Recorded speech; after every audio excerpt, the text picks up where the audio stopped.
조기범 기자. 백화점과 마트, 편의점, 식품 외식업체를 주로 출입을 하고 있습니다. 저는 오늘 뭐 특별히 또 세단당하면서 연예인 모신 줄 알았어요. 악동 뮤지션 약간 느낌이 나가지고. 비슷해요, 비슷해. 닮았어요. 그런 얘기 들어본 적 있어요? 제가 설민석 닮았다. 그건 생각 안 나세요? 그 얼마 전 한 기업 회장이 찍힌 CCTV 영상이 실시간 검색어 1위에 오르는 그 화제 영상이 하나 있었습니다. 바로 이 영상입니다. 여자가 이제 도망쳐서 네. 택시 타고 따라 타려고. 따라타다가 바로 유명 치킨 업체 최호식 회장의 그 여직원 성추행 사건, 일명 호식이 사건이라고 합니다. 네. 그런데 이 사건에는 엉뚱하게도 피해자가 또 있습니다. 호식이 사건으로 호구된 영웅.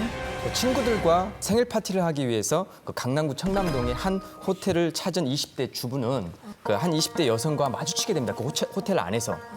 60대 남성에게 이끌려 이 호텔로 들어서던 이 여성은 그 김 씨 친구의 그 옷깃을 부여잡고 낮은 목소리로 도와주세요라고 그렇게 말을 건넵니다. 뭐 순간 뭐가 잘못됐다라는 그런 낌새를 느낀 김 씨 일행은 그 이 여성에게 대학 동기인 척 하면서 다가갑니다. 이 여성을 도와주려고. 그 순간 남성의 손을 이 여성이 뿌리치고 재빠르게 호텔 밖으로 뛰어나가서 택시를 잡는 그런 장면인데요. 당황한 남성도 여성을 잡기 위해서 밖으로 나가 택시를 함께 타려고 하다가 이 김 씨 일행에게 저지를 당합니다. 그리고 이 김 씨 일행은 이 피해 여성과 함께 경찰서로 가서 함께 신고를 하게 됩니다. 이 김 씨 일행은 경찰서에서 조사를 받는 와중에 60대 남성이 최호식 회장이라는 사실을 처음 알게 됐다고 합니다. 뭐 집으로 돌아오는 도중에 이 김 씨는 오늘 정말 의로운 행동을 했구나라는 생각을 하고 평소에 자기가 자주 찾는 커뮤니티 사이트에다가 오늘의 일을 상세하게 적어놨죠. 그런데 문제는 그 다음 날 이 김 씨에게 상상도 못할 상황이 직면하게 됩니다. CCTV 영상이 공개되면서 이 피해 여성과 김 씨 일행이 꽃뱀 사기단으로 매도를 당하고 있었던 것이기 때문입니다.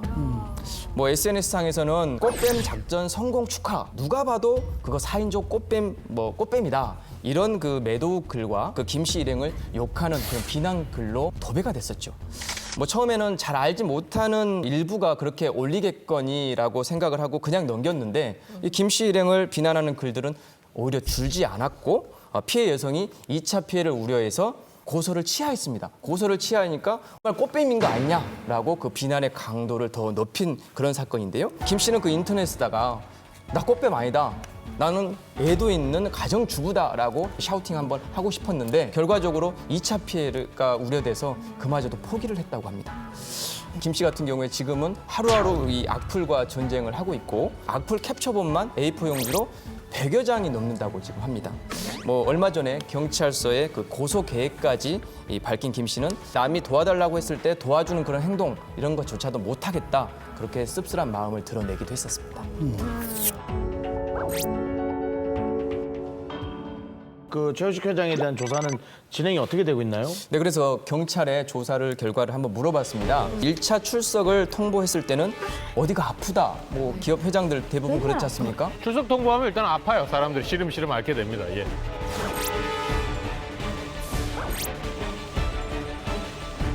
이 경찰은 피해 여성이 고소를 취하했지만 그럼에도 불구하고 이거는 성추행이라는 그런 범죄이기 때문에 최선을 다해서 수사를 해보겠다. 그런 의지를 내비치기도 했습니다. 좀 그러니까 그렇게 오해하고 뭐 그러는 게 호텔을 순순히 들어갔냐 뭐 이런 것 때문에 그런 거잖아요. 그렇죠? 피해 여성은 입사 3개월에 21살 정도밖에 안 되는 그런 그 여직원이었다고 합니다. 회장이 부르니 밥 먹는 도중에 이렇게 몸을 좀 더듬는 그런 추행도 있었고, 근데 어떻게 꼼짝할 수가 없었죠. 위계나 위력이 있는 사람들이 이제 이런 일들에 많이 연루가 되는데요. 사실 지위가 높다 보면 웬만한 부하 직원이 사실 거절하는 그런 이제 뜻을 비추기가 어렵잖아요. 그러다 보니까 자기 중심적으로 모든 세상이 돌아간다고 생각하다 보니까 일종의 도덕적 해이 같은 게 오는 것 같아요. 거기다가 이제 술 한잔 하고 나면 뭐 사람들에게 얼마든지 자기 표현을 해도 그게 이제 용인이 될 것이다 이렇게 착각을 하는 걸로 보입니다. 불과 몇 년 전까지만 해도 이런 사건의 경우 그냥 서로 합의만 해서 고소만 취하시켜버리면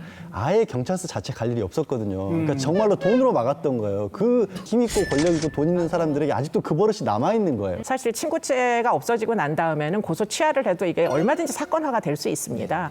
그런 부분을 우리가 끝까지 추적해서 사건화를 시키게 만드는 데는 사실 여론이 굉장히 중요합니다. 피해자들이 오히려 숨어들은 이런 게 제일 안타깝거든요. 그래서 사실 이 성범죄 피해자 조력인이라는 제도가 있어요. 그러니까 성범죄를 당한 피해자가 변호사한테 도움을 요청하는 그런 제도가 있거든요. 이런 제도가 있으니까 혹시라도 피해를 보셨다면 적극적으로 좀 대처해 주셨으면 합니다. 자, 마지막으로 조규봉 기자 정리해 주시죠. 기업하시는 분들 본인 혼자의 몸이 아니기 때문에 행동까지 조심했으면 하겠습니다. 네.